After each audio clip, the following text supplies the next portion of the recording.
Bom, vamos lá então, pessoal. Hoje mais um podcast. Fizemos o antigo podcast aí no mês passado, falando um pouco sobre gestão, sobre tributário, sobre algumas questões variadas. E hoje nós vamos falar um pouquinho, na verdade responder, né, Fran? Hoje vamos responder muitas perguntas aí dos nossos amigos, profissionais, internautas, né? Isso aí. Vamos lá, Hoje a gente vai interagir, na verdade, vamos né? interagir A com a gente galera, achou que seria mais legal essa interação aí Sim. com o pessoal do Instagram, das redes sociais. E aí a gente abriu perguntas, dúvidas, enfim, ou sugestão de temas. Sim. E aí a gente vai responder, e aí também, né, se surgir ali da gente desenrolar ali a pergunta, a resposta e enfim. E vai, né?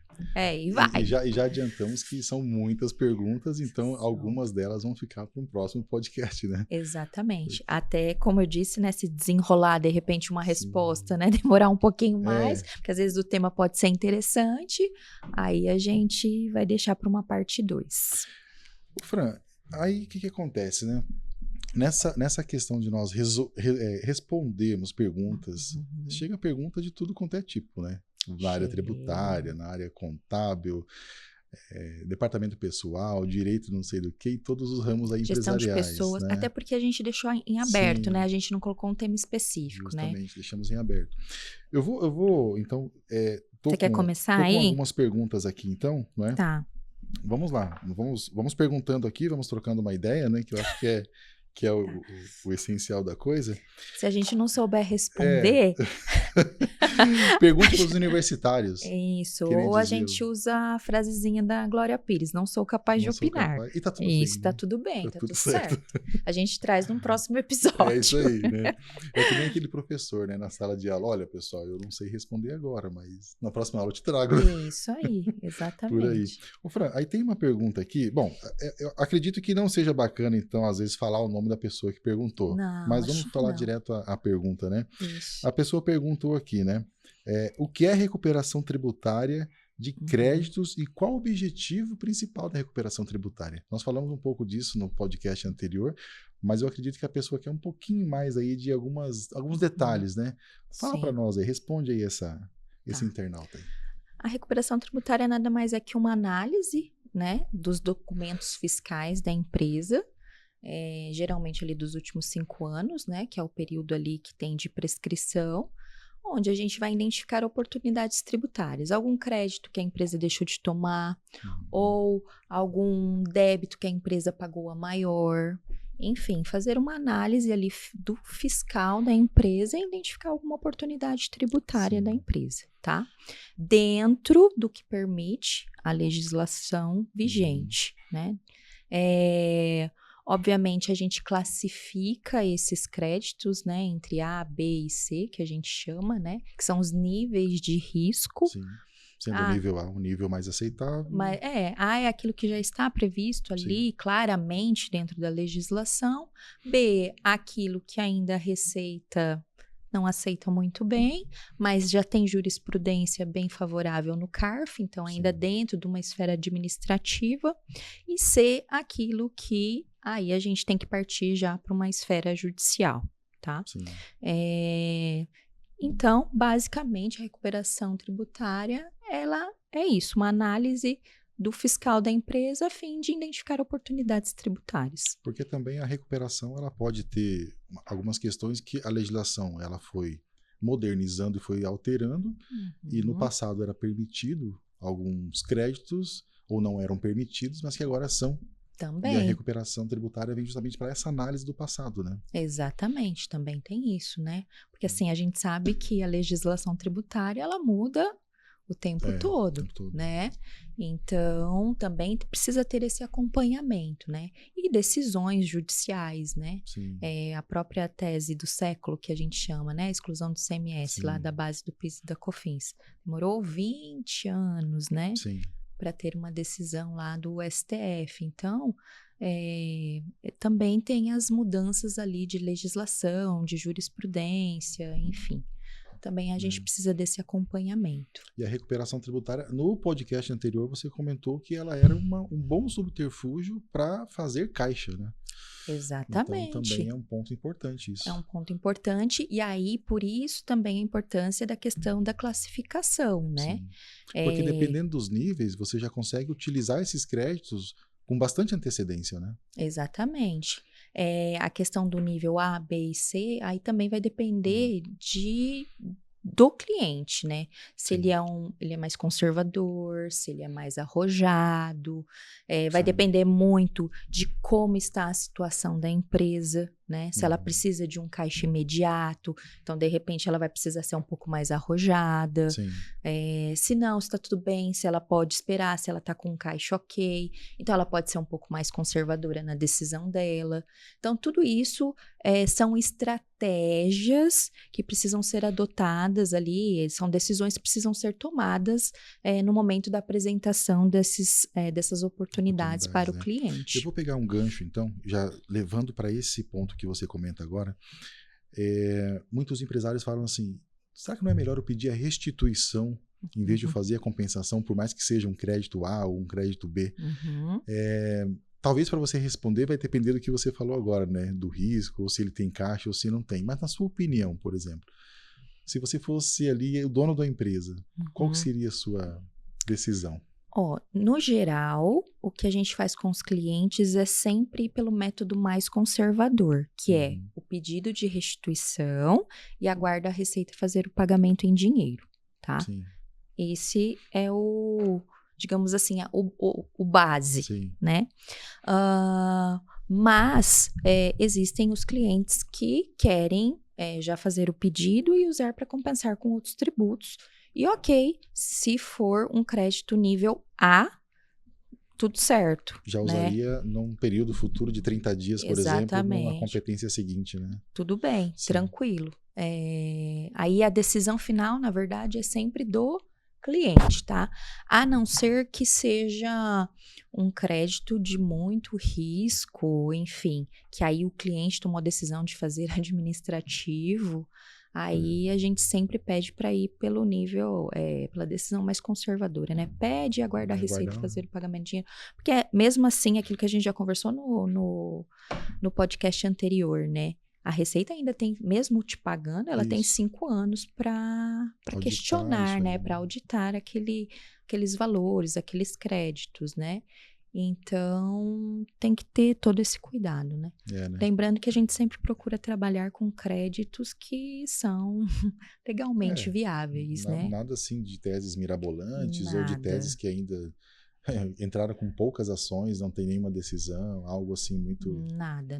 Muito fora, né? Pouquíssimos créditos nível C, são bem raros mesmo. Sim. Geralmente são créditos A e B. Esses né? são os créditos que a gente geralmente trabalha. Agora, uma questão que eu vejo que há muito problema com relação à recuperação de créditos, com relação a precatórios, né? Tem muita gente vendendo precatório que esses precatórios não existem. São precatórios de empresas que elas não possuem nem CNPJ ou de empresas que já não existem. Ou seja, o precatório realmente foi montado, foi criado um precatório para que se enganasse empresários e vendesse precatórios. Não sei se você já viu esse tipo de coisa. Sim, inclusive há algumas semanas, eu vou até contar um caso para você que eu não sabia e até fui conversar com alguns colegas da área para saber o que era. Compra de crédito de IPI. Sabe a transferência de ICMS, né? Compra e venda para terceiros. Siscred, né? Exatamente. Para quem não sabe, né? Uma empresa que tem crédito de ICMS, ela pode habilitar esse crédito e vender para um terceiro, né? Tudo dentro lá da Receita normas, né? Estadual e tudo mais. Esse mesmo entendimento para IPI. Então, uma empresa com saldo credor de IPI pode ir lá e transferir esse crédito para um terceiro. E aí, uma pessoa veio e falou, olha, eu preciso comprar crédito de IPI. Eu falei, nunca tinha ouvido falar disso, né? Eu falei, tá bom, então vamos buscar esse crédito de IPI. E aí vai, não sei o quê, mas não pode estar na blacklist. Eu falei, caramba, que que é esse tal de blacklist, né? Não pode estar na blacklist, crédito de IPI. Nunca tinha ouvido falar nisso. Falei, Sim. caramba, tanto tempo trabalhando nessa área, nunca tinha. E aí vai, conversa com você já ouviu, não, isso não existe, não sei o quê. E realmente é uma prática, me parece que comum, Sim.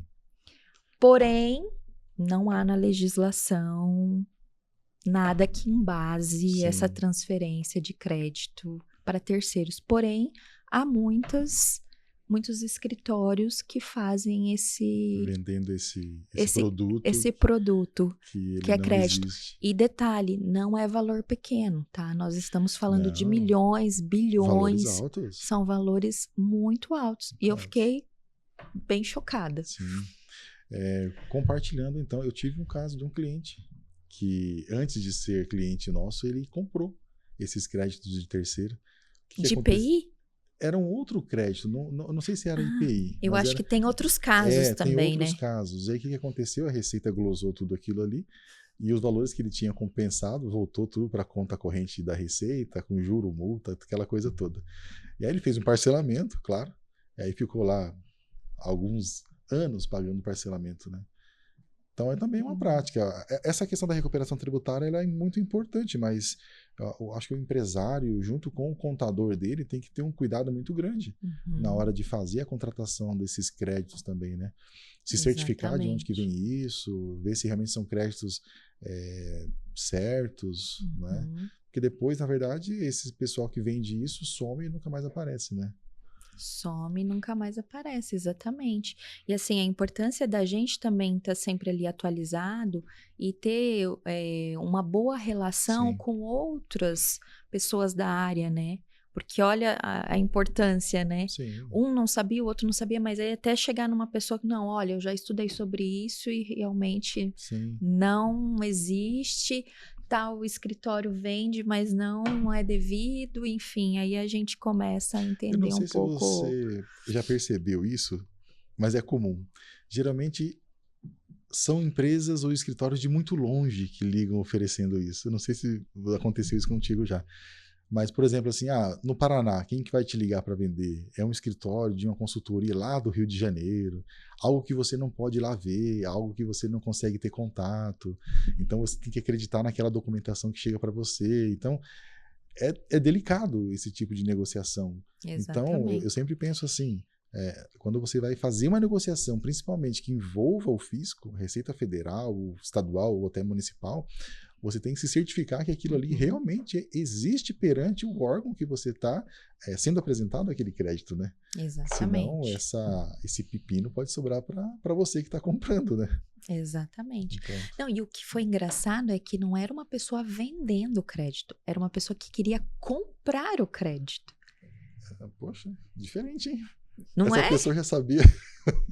E não era qualquer pessoa, era um Sim. banco querendo comprar para o cliente. Então, assim, me parece ser realmente uma prática muito comum. Sim. Muito comum. Então, assim, por isso que me soou estranho. Então, eu já vi algo assim que existiu quando o crédito for um crédito de terceiro, mas homologado judicialmente. Isso aí tem. Isso aí, ok, funciona. Agora, diretamente um crédito Administrativo, não, né? sai da conta gráfica de um CNPJ e entra para outra, isso não tem nexo. Até mesmo porque vai que esse crédito da conta gráfica que existe aqui foi um crédito criado, né? Então, esse é o cuidado que tem que se ter, né? Ou duplicado, né? Vendi para você, vendi para esse, vendi para esse, para esse. Qual a garantia que você tem de que esse crédito foi vendido para N pessoas, né? N o mesmo CNPJs. crédito já foi O vendido mesmo 10 vezes, crédito né? foi vendido 10 vezes, né? Qual é o controle disso? Porque, assim, o Siscred, o ICMS, ele tem um controle muito, muito bom, né? A conta corrente está na Receita Estadual, né? Está na Receita, ou seja, tudo passa pela Receita, né? Tanto a habilitação quanto a compra e venda, né? Sim. A conta gráfica acontece ali, né? Pela Receita. Então, ela tem o controle de tudo isso. Agora, vamos pensar no IPI. Não tem, é tudo via SPED. Então, assim... O crédito que está ali, a Receita, na verdade, ela acredita que está certo, né? Ela acredita. Até uma auditoria. Até um cruzamento que vai acontecer, sabe quando? Então, assim, estranho. Enfim. Inclusive, na questão do Siscred, a própria Receita, quando ela vai fazer a habilitação, ela já fez aquela auditoria, então o valor que ela habilitou é o que ela reconhece realmente, né? Exatamente. Então é um crédito muito seguro, o do Siscred. Isso. E não existe a possibilidade de pegar aquele crédito e vender 2 vezes para dois CNPJs diferentes, porque no momento da compra e venda você também tem que ir lá e olha, estou vendendo esse valor para tal CNPJ. Você faz a transferência, então tudo documento, né? Tudo documentado, então é um negócio muito bem cruzado, né? Sim. Bem feito, então. Enfim. Bom, enfim, essa primeira pergunta aí talvez ficou um pouco mais detalhada, né? Tomara que a pessoa que perguntou aí tenha sido respondida. Sim. Agora mudando um pouco, né? Vamos ir mudando os temas aí. Qual foi o maior desafio que você enfrentou ao iniciar seu negócio? Nossa Senhora, essa pergunta é uma pergunta difícil de responder, viu? Mas assim, sabe aquele início de profissão, quando você tem que aparecer, quando você tem que ter uma segurança naquilo que você está fazendo, e quando as pessoas precisam acreditar que você é capaz de fazer? Eu acredito que todo profissional que inicia, acho que passa por isso.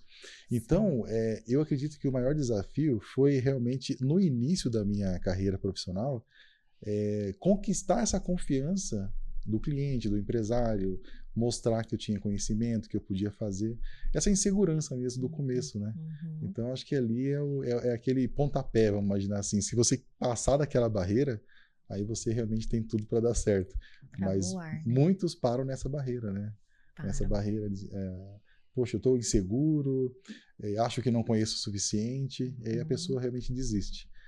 Mas eu acredito que no meu caso tenha sido, sim, essa insegurança do começo, a conquistar a confiança.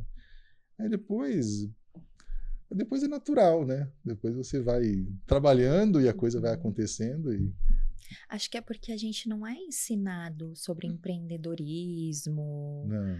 A gente é ensinado a ser CLT mesmo, Sim. né? Digamos assim. Então. Mas aí que eu sempre falo o seguinte, por exemplo, a faculdade de contabilidade, tanto também a faculdade de direito, as duas, elas formam pessoas para ir para concursos públicos.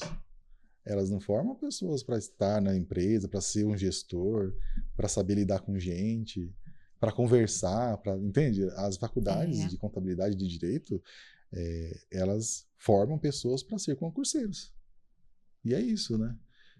E aí? Mas será que tem vaga para todo mundo no órgão público? Não tem. Você entende? Não tem, então, assim, não qual tem. a finalidade realmente das universidades, né? Exatamente. É formar concurseiros, é formar pessoas, seres humanos melhores para o dia a dia.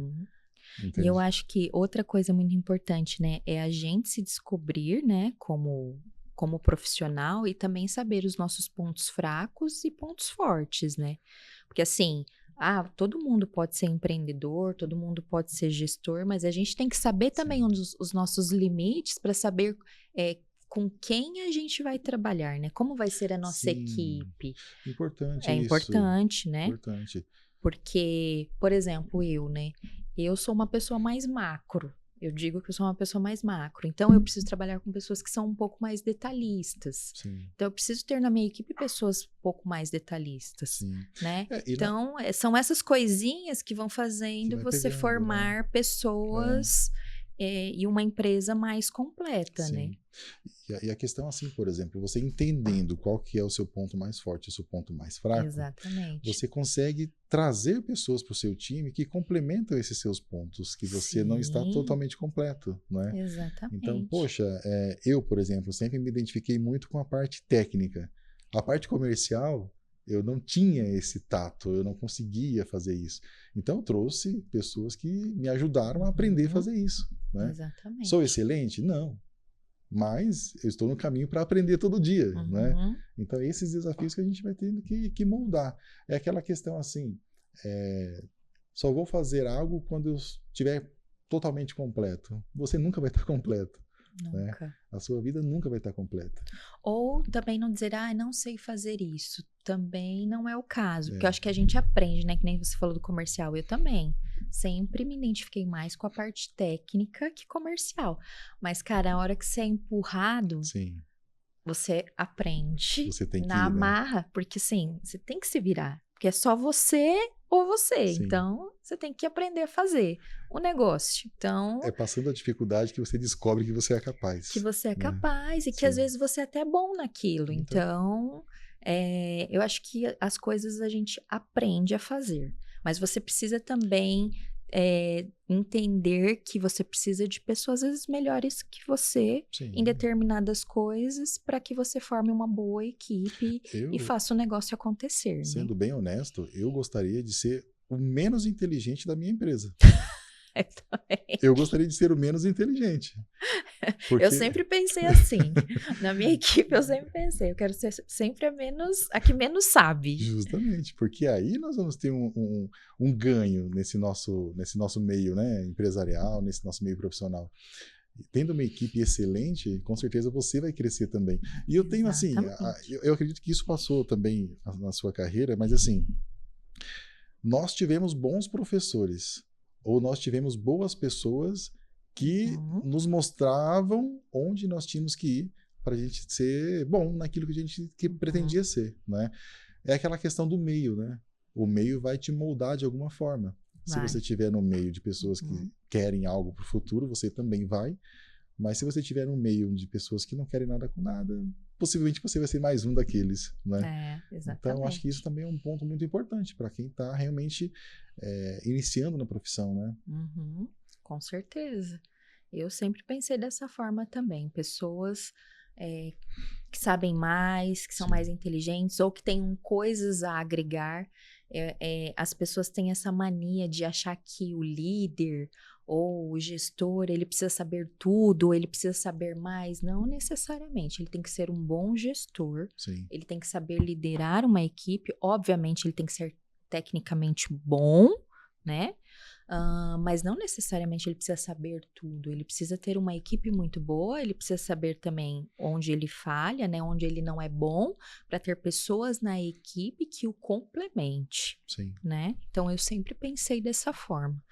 E eu sempre procurei, quando contratar, contratar pessoas que completassem aquilo que eu não Talvez tinha. justo. Então, para ter realmente uma equipe completa. Faz sentido. Mas algumas pessoas têm medo. Mas será que não vai roubar nada, cara? Não vai roubar. Você vai ganhar, conhecimento, na verdade. exatamente, você vai ganhar, vai agregar. E a sua chance de crescer vai ser maior. A chance das pessoas que estão com você crescer também vai ser maior. A sua área crescer e ser vista por outras áreas vai ser muito maior. Até mesmo porque ninguém vai crescer sozinho, né? Ninguém cresce sozinho, não tem como, exatamente. Bacana. Então... Fran, uma pergunta aqui. Na área de recuperação tributária, a pessoa só quer saber o seguinte. Só isso ela quer saber. Qual a diferença entre a compensação e uma restituição? Então, talvez aqui ela quer entender o que ela compensa, o que ela restitui, qual que é essa diferença aí? Nós temos a restituição, nós temos o pedido de ressarcimento e nós temos o pedido de compensação. Restituição é quando você faz um pagamento a maior para a Receita, tá?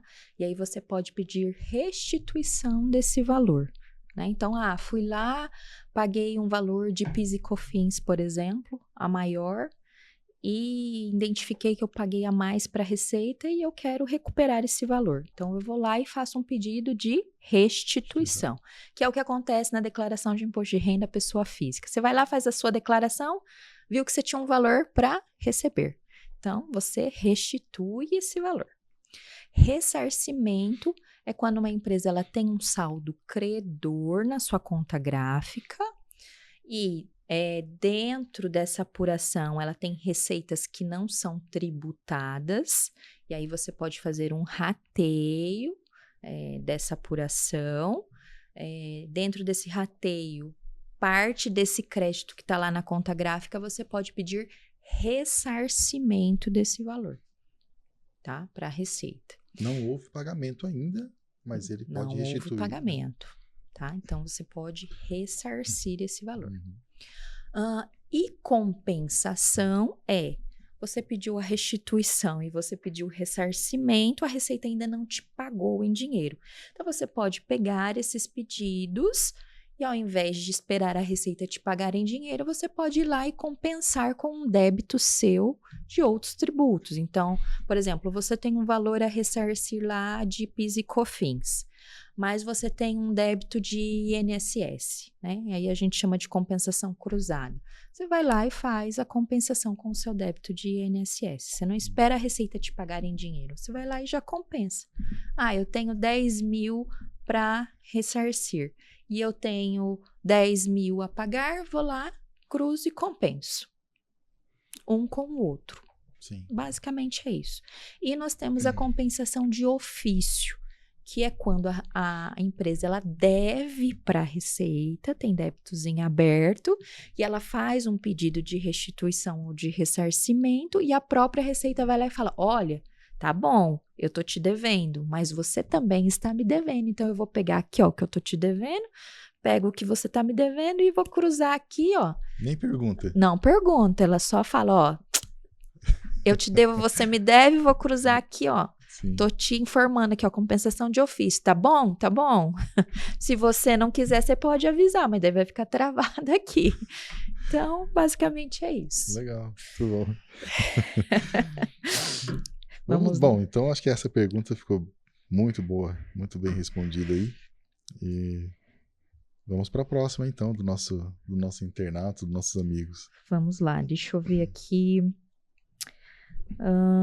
Holding. Opa. Acho que é um tema legal, né? Legal e tá na moda. Tá na moda, tá na moda.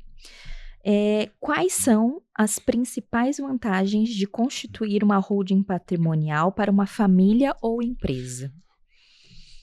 Eu vou te ser bem honesto que eu falo sobre holding quase todos os dias.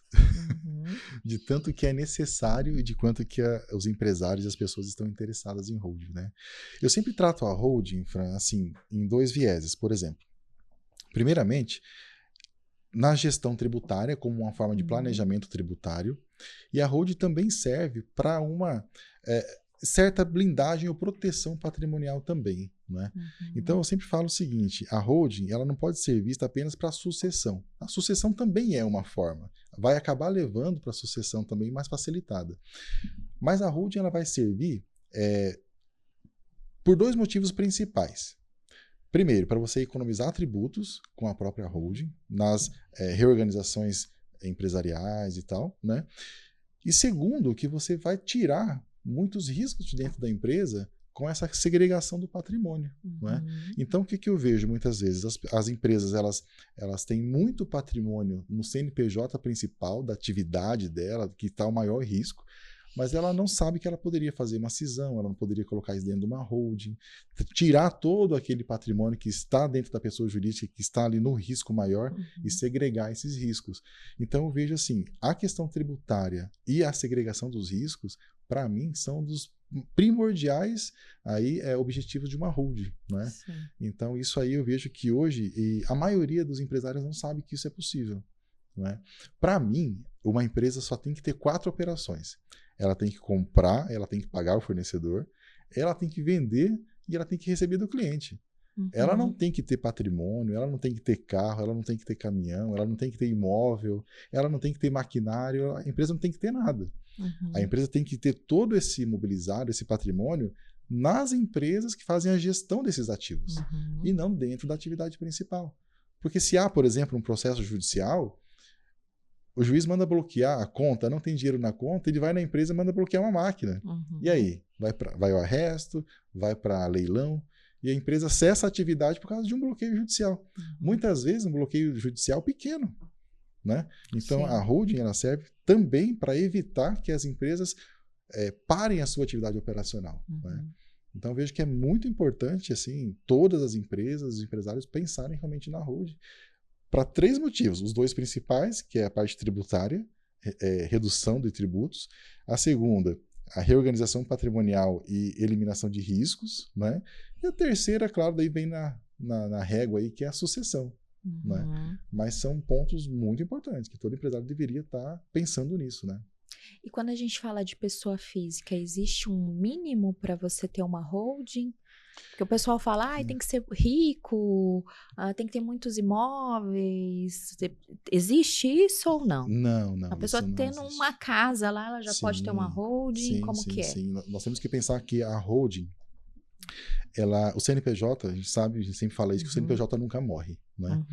Então, nós temos que pensar o seguinte, o patrimônio, quando ele está no CPF, possivelmente, quando a pessoa não estiver mais por um falecimento e houver a sucessão, uma boa parte desse patrimônio vai ser destinado ao Estado. Mas como assim? O Estado vai pegar esse patrimônio? Não, mas indiretamente pelos tributos que você paga pela sucessão, no CPF você vai deixar uma boa parte com o governo, né?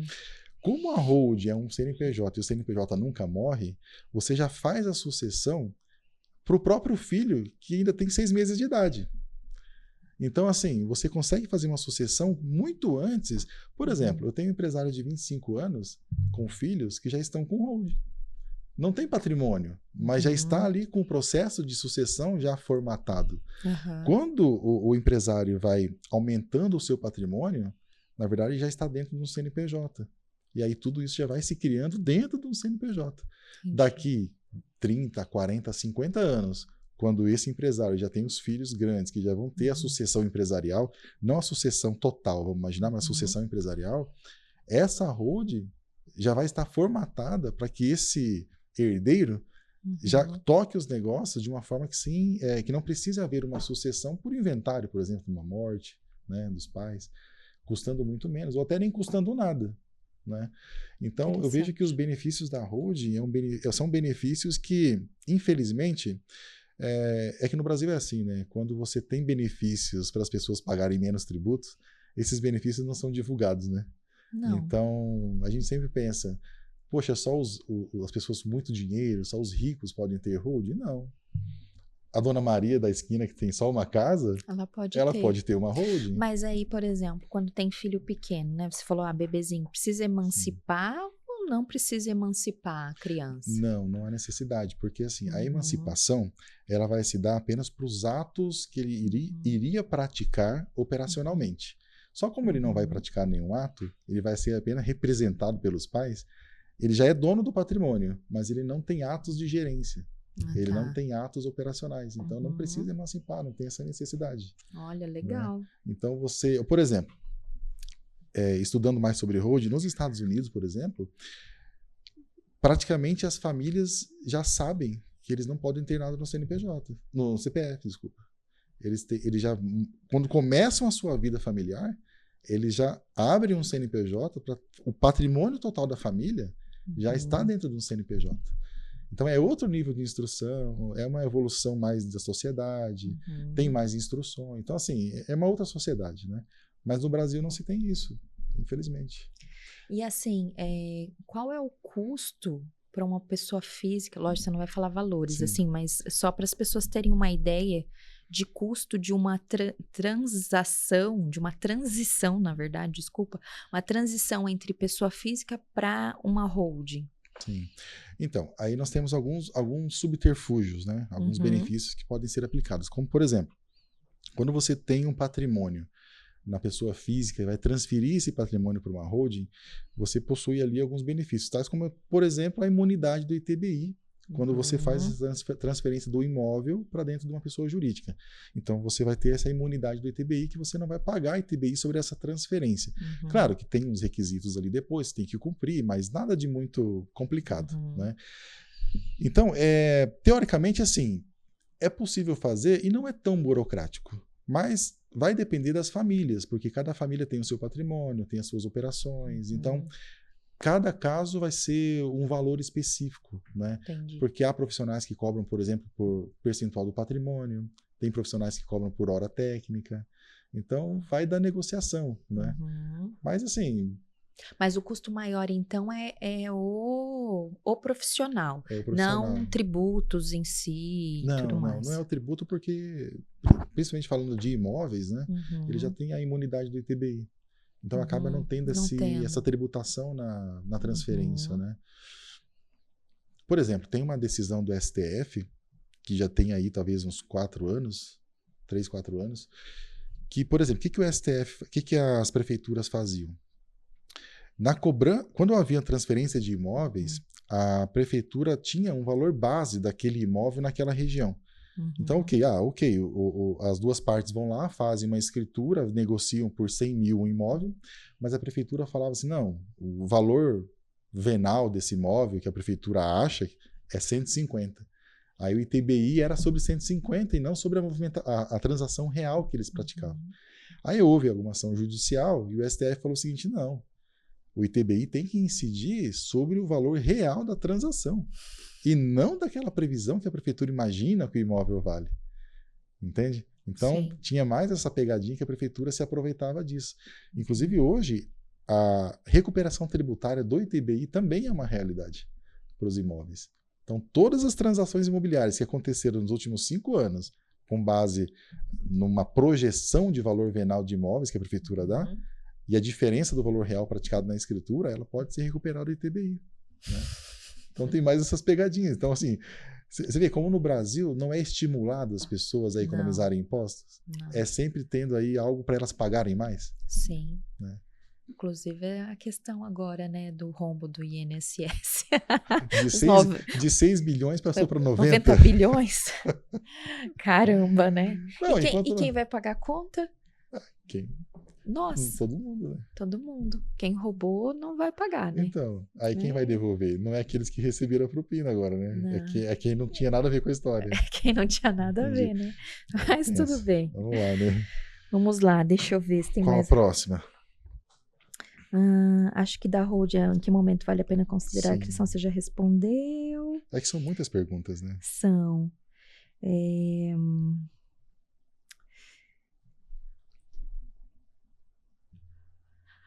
Acho que aqui, gestão de pessoas, acho que é legal. O que é mais difícil? Contratar ou reter talentos? Por quê? Será que foi alguém da empresa que perguntou? Não sei. Não sei. Eu precisava do nosso RH estar aqui, né, para responder isso. Mas vamos lá, porque chegou uma época que eu fazia isso também, né? Então vamos ver pela nossa experiência aí. Bom, digamos assim, que contratar você contrata qualquer pessoa. Então vamos supor assim, contratar seria mais fácil do que reter, mas tudo dentro da sua responsabilidade.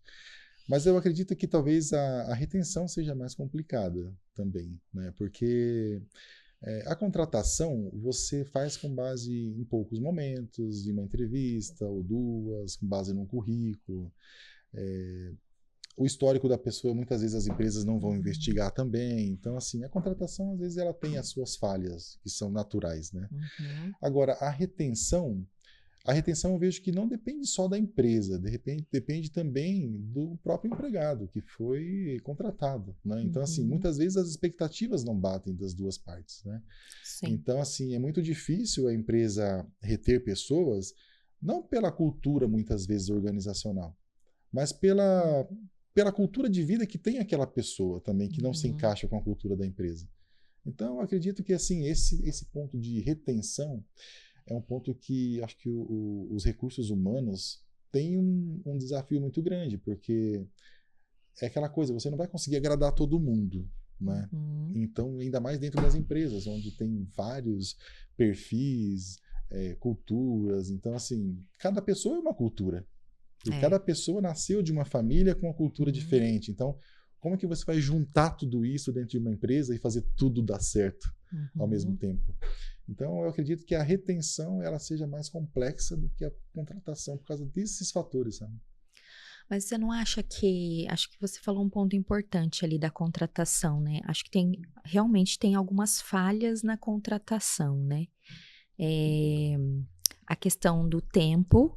Muitas vezes a gente precisa contratar muito rápido e aí a gente, de repente, pula algumas etapas ali na contratação. Acho que tem a questão ali do currículo. Acho que só currículo, hoje em dia, é muito pouco, né? Para você avaliar uma pessoa. Acho que é praticamente nada, né? E aí tem a questão das expectativas, né? Tanto de quem está contratando, quanto de quem está sendo contratado. Tem que ter esse alinhamento ali na entrevista, né? Acho que muitas vezes também falta um pouco isso. Sim.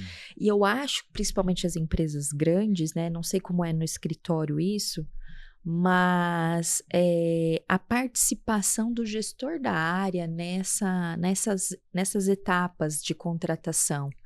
Porque muitas vezes o RH, ele tem toda a expertise ali de recursos humanos, de contratação, mas muitas vezes ele não tem a expertise ali da técnica, do que realmente o gestor precisa para a área. E aí a gente volta naquilo que a gente conversou, né?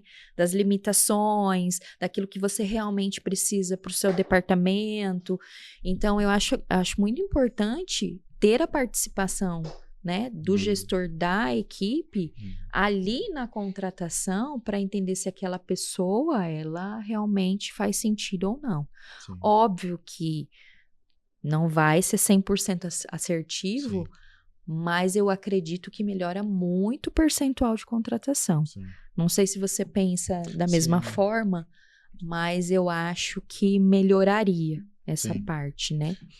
Não, é isso. Aí sempre o RH chama, né, o líder do setor para acompanhar se aquela pessoa, mas na parte técnica mesmo, né?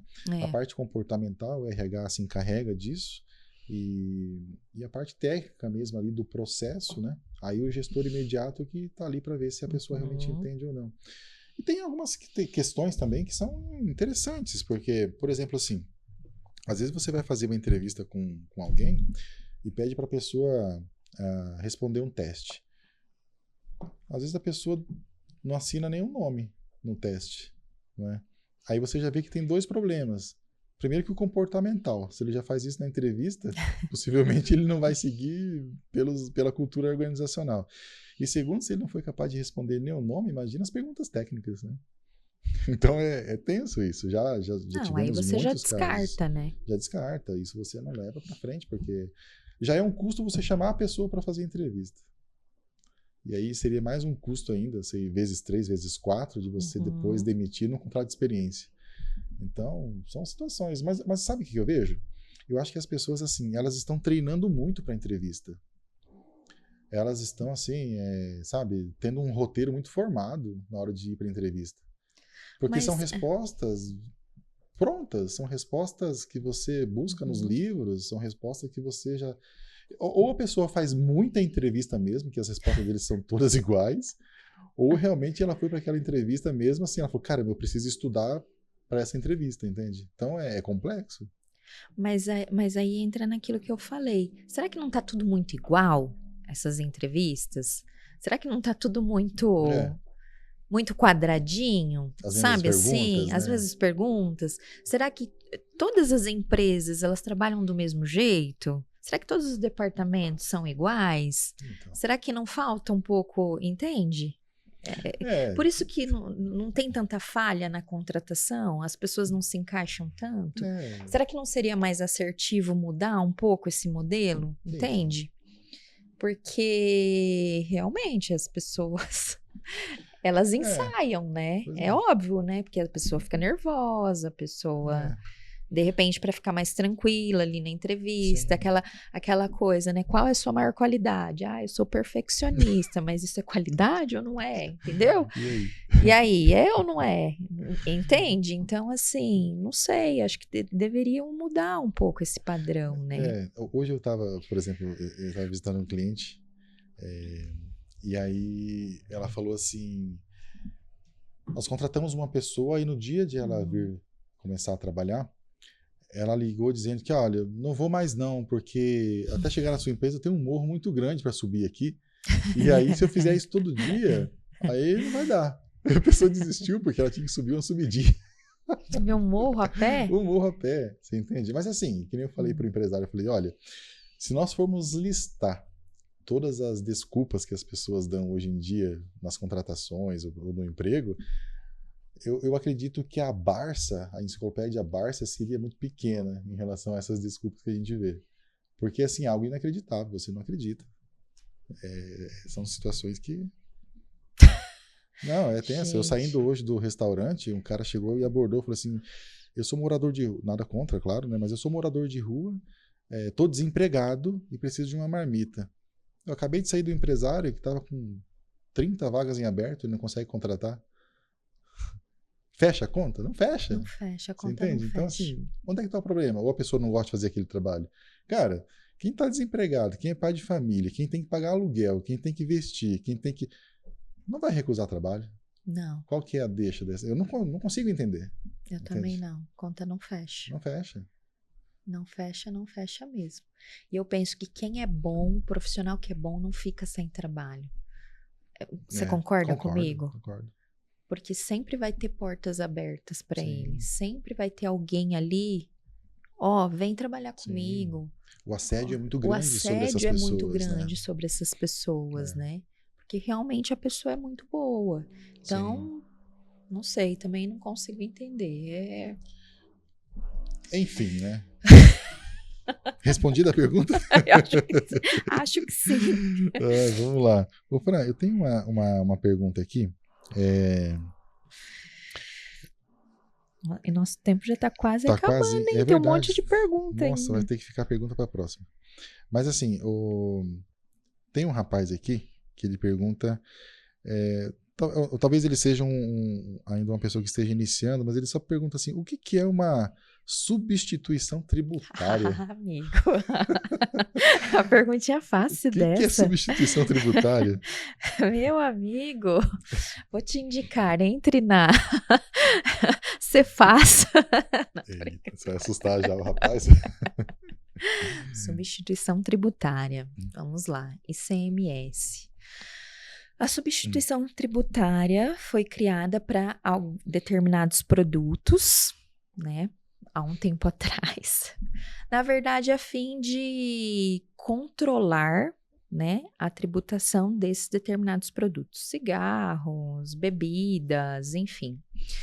E nada mais é que uma antecipação do pagamento por toda a cadeia. O que isso significa? A indústria, ela paga o ICMS, a indústria, vou falar indústria, mas pode ser um importador, pode ser um atacadista, depende do nível da cadeia, enfim, quem vai começar a cadeia. Mas vamos falar aqui da indústria para facilitar. A indústria paga o ICMS por toda a cadeia até chegar no consumidor final, tá? Então, ela vai pagar esse ICMS e aí depois as outras etapas não pagam mais. Então, ela vai pagar por um valor majorado, né? Que a gente chama de MVA, valor agregado, margem de valor agregado, né? Vai pagar um percentual sobre essa margem e pagou por toda a cadeia. Vai pagar lá pelo atacadista, pelo varejista, até chegar no consumidor final. Sim. Basicamente, isso é a substituição tributária. Então, ele paga o ICMS dele e paga o ICMS, substituição tributária, por todo o resto da cadeia. É Sim. isso. Basicamente, uma antecipação do imposto ali até chegar no consumidor final. Hoje, já tem outros produtos englobados na substituição tributária. Alguns estados incluíram, depois retiraram alguns produtos, né? Então, existe essa... E é complexo, né? É complexo. Então, alguns são calculados por essa margem, outros são calculados por pauta fiscal, que são valores que o Estado vai lá e determina o valor que vai ser calculado.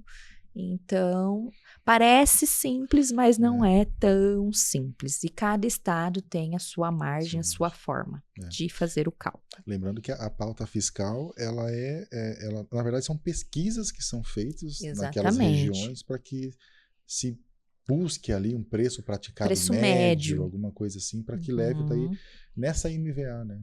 Exatamente. Então, por isso que a MVA, ela pode, tanto a pauta como a MVA, ela pode variar rápido até, né? De um mês para o outro, se o Estado quiser. Exatamente. Ele pode fazer essa diferenciação.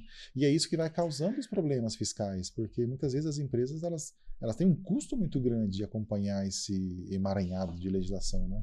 Exatamente. E também é onde também acontece ali parte da guerra fiscal, né, que a gente fala entre os estados, né?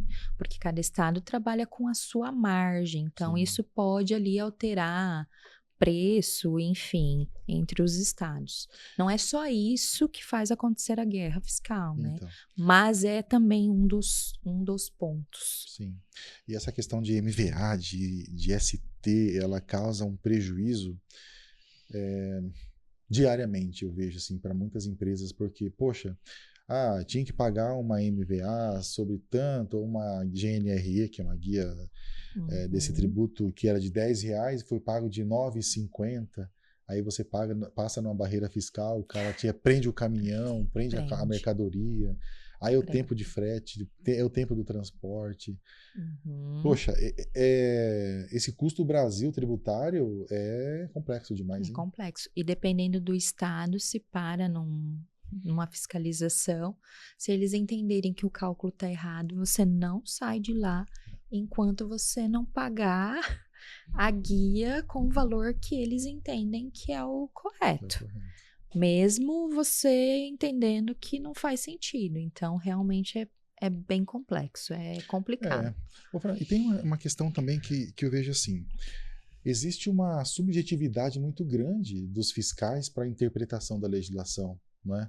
Porque assim, poxa, de manhã eu interpretei que tal produto era uma coisa, de tarde Uhum, eu interpreto que o mesmo produto é para outra coisa. Então, assim, essa interpretação, essa auditoria dos fiscais uhum. é algo assim que você fala, poxa, mas de onde que saiu essa interpretação? E você vai olhar na legislação, não fecha, a conta não fecha, Não sabe? bate? Não bate, o negócio é complexo, Eu não sei, né? entende? Eu sou contadora, mas penso eu que o direito, né, a legislação, ela deveria ser objetiva, né? Você ler e ela ter uma interpretação só, mas a gente vê que não é isso que acontece, né? Ela acaba sendo mais subjetiva mesmo. Tanto que a gente tem teses tributárias, enfim, acontece, né? Em relação à fiscalização, aí a gente volta nessa questão ali, ICMS, por exemplo. Acontece muito em barreiras fiscais, terem interpretações diversas daquela que está dentro da própria legislação. Acontece de ter caminhões parados, isso já aconteceu em empresas que eu trabalhei. Sim, E não sai o caminhão se você não pagar a diferença, e aí você vai discutir depois se você é, quiser discutir, tá? sim. Em relação à federal, eu já penso que eles são mais tranquilos em relação a isso. Eles Uhum. seguem um pensamento só. Se eles entendem que aquilo é não, aí todo mundo segue a mesma cartilha. Sim, É não para todos, né? tem E aí, se você quiser discutir, você vai sim. discutir. Porque também já tem as soluções de consultas que já são mais Isso. claras em São mais relação. claras, exatamente. Agora, na estadual, daí já é um pouco mais complexo, porque aí cada estado tem a sua Sim. legislação, e aí realmente tem interpretações É, diversas, aí já é mais, sim. mais complexo mesmo. E às vezes o caminhão, a transportadora, está na divisa dos dois estados. E aí, do lado direito do rio, é a Receita Estadual de um estado, e do lado de esquerdo do rio É é outro outro estado. estado, Aqui do lado direito você passa, mas lá você fica.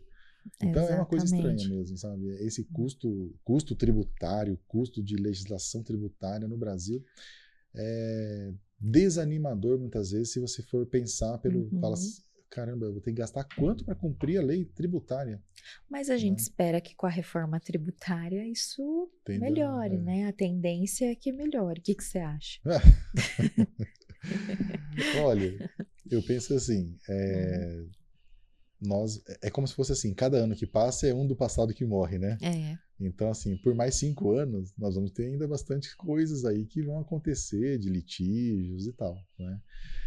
Só que também eu vejo assim, a legislação nova, ela vai um tempo para uhum. ela também amadurecer, Vai, né? Ela normal, vai um tempo natural. ali para se encaixar, para ter os entendimentos, vão ter ainda algumas soluções de consultas que vão ser expedidas para a nova legislação. casos judiciais. Então, eu tenho muitas dúvidas se realmente essa reforma vai acabar com os litígios ou com as dúvidas. Sério mesmo, porque assim, as pessoas, no geral, elas gostam de buscar o judiciário por qualquer coisa. Então, assim, eu acho que isso eu tenho direito, mesmo a maioria achando que não, mas eu acho que sim. Então, o litígio faz parte da vida do brasileiro. Então, infelizmente, eu acredito assim, talvez vai facilitar um pouco, obrigações acessórias, tal. Mas a questão de litígios, não tenho absoluta certeza disso. Talvez continue. Talvez não, acredito que vai continuar. Pelo menos por um tempo, né? Até as coisas se ajustarem. Se encaixar, né? Com certeza. Bom, vamos para a última, então? Deixa eu te fazer uma pergunta aqui de perícia, né? O que você acha de perícia contábil? Eu adoro. Você adora? Perícia contábil. Eu acho legal perícia contábil. Muitos contadores não conhecem, né? Ou não tiveram acesso à perícia. Mas acho que é uma área bem bacana para quem quer conhecer, né? É basicamente você fazer uma análise ali financeira, patrimonial, através de um laudo, né? Seja por um embate judicial ou extrajudicial, né? Ou administrativo. Sim. E, no geral, acaba sendo mais na esfera judicial, mas pode ser também extrajudicial. Em que o contador, né, o perito contador, ele faz um laudo técnico, né, fazendo uma análise ali dos documentos contábeis ou dos documentos patrimoniais, seja da pessoa física ou da pessoa jurídica, a fim de identificar ali qualquer trâmite ou fraude fiscal, contábil ou de patrimônio. E, basicamente, Sim, é importante isso. a perícia, né? Exatamente. Nós não vemos muito esses trabalhos assim no dia a dia, né? É bem raro, na verdade. É raro. É raro. Mas eu acho que é uma área bacana. Sim. Quem tem interesse, né? Principalmente na esfera judicial, geralmente tem bastante demanda. Principalmente ali na esfera judicial, a parte de contratos bancários, tudo mais. Não é uma área que eu gosto muito de contratos bancários, mas geralmente quando eu atuo é mais na parte contábil mesmo, que é a que eu E muitos gosto. podem perguntar assim, demora para receber essas coisas? Como é que tá? Demora. Às vezes Se for na esfera judicial, demora. Né? Demora. Porque geralmente você, se você for o perito do juízo, né, do juiz, você vai receber ali 50% do valor no ato, e aí depois, geralmente, é só no fim da ação. E aí a ação, ela pode demorar meses, pode demorar anos, décadas até. Então, demora. Demora um pouco, né? Para você viver só disso, você tem que ter muitas ações. Criar uma carteira grande de perícias para você depois ir recebendo isso, né? Exatamente. Bacana. Ou de perícia judicial e extrajudicial também, né? Muito bom. Mas basicamente é isso. Bom. Fim? Pessoal, beleza então? Vamos finalizar. Encerrando aqui, né? Lembrando então que no próximo podcast nós vamos trazer algumas perguntas que ficaram para trás aqui, mas também nas nossas redes sociais, né? Podem estar mandando mensagem aí, perguntando algumas coisas e podem mandar umas perguntas. E na nossa próxima conversa nós trazemos um outro assunto diferente, talvez, ou trazemos um assunto só específico de alguém ali que queira saber, né? Exatamente. Quem sabe a gente traz um convidado. Legal. Quem sabe, né? Sim, muito bom.